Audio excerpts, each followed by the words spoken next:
मेरा नाम काव्या है और यह कहानी उस रात की है जब मुझे पता चला कि हमारे घर की छत पर कोई रहता है। यह बात 2 महीने पहले की है। मैं, मम्मी और पापा नए घर में शिफ्ट हुए थे। घर अच्छा था, लेकिन पड़ोस की एक आंटी ने पहली ही दिन मम्मी से कहा था, रात में छत पर मत जाना। हमने उस बात पर ज्यादा ध्यान नहीं दिया। एक रात मैं देर तक मोबाइल चला रही थी, लगभग 2 बजे होंगे। तभी मुझे छत से किसी के चलने की आवाज आई, जैसे कोई धीरे धीरे चल रहा हो। पहले मुझे लगा शायद बिल्ली होगी, लेकिन फिर साफ सुनाई दिया जैसे कोई घसीटते हुए पैर चला रहा हो।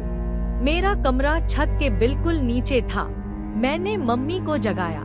मम्मी ने कहा, शायद हवा होगी, सो जाओ। लेकिन आवाज बंद नहीं हुई।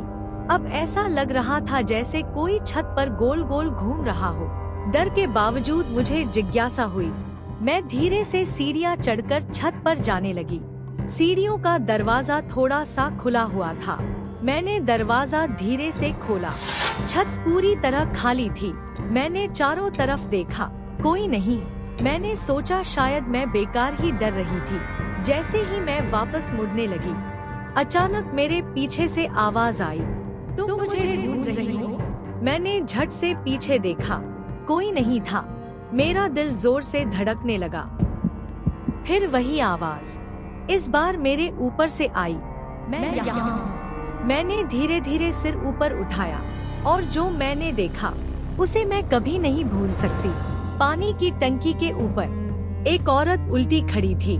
उसके बाल नीचे लटक रहे थे और उसका चेहरा मेरी तरफ घूर रहा था। उसकी आंखें पूरी सफेद थी।